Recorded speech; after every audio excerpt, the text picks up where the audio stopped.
জাহান্নামীদের প্রথম সংবর্ধনা দেয়া হবে গরম পানির সংবর্ধনা। জাহান্নামীর একটা করে ঢুকবে, উপর এক বালতি করে গরম পানি, ওই গরম পানিতে পুরো গা পুরো দেহ ঝলসে যাবে। এরপরে ফেরেশতারা হাত ধরে নিয়ে দাঁড়িয়ে থাকবে, পিটানো শুরু করবে। পিটাতে পিটাতে মাসেল গুলোর হাড্ডি গুলো থেতলে যাবে।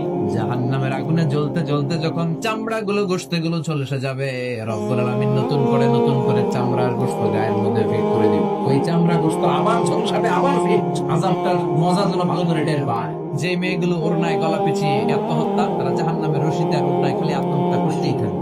গীবত করে চগল খড়ি আছে না নাই? লাহুম আযফার মিন নুহাস, তাদেরকে আল্লাহ জাহান্নামের তামা দিয়ে নখ বানায় দিবে, আগুন ঝরবে ওটা থেকে। ইয়াখতাশুনা বিহি উজুহাহুম, নিজেরা নিজের গালের গোশত আর বুকের গোশত টেনে কুড়ে কুড়ে খাবে। ওদের ব্যথা চিৎকারে পুরো জাহান্নামটা থারথার করে যাবে। যারা যাকাত দেয় নাই, জাহান্নামের টেকোসা 70 গজ জামিনে ঢুকে যাবে। আবার সাপ ওখান থেকে চগল দিয়ে বের করে কোমর থেকে পেঁচাতে পেঁচাতে গলার মধ্যে একটা বান দিয়ে বলবে, আনা মালু আনা কানজু। ওই যে ব্যাংক ব্যালেন্স করছিলি, হিসাব করছিলি, ফ্ল্যাট কিনেছিলি, গাড়ি কিনেছিলি, এত সম্পদ আমি দিয়েছিলাম, গরিবদের হাতে তাদের হক বুঝিয়ে দেশ নাই। আমি তোর সম্পদ, আমি তোর জমানো ব্যাংক ব্যালেন্স টাকার বান্ডিল, আজকে আমার খা।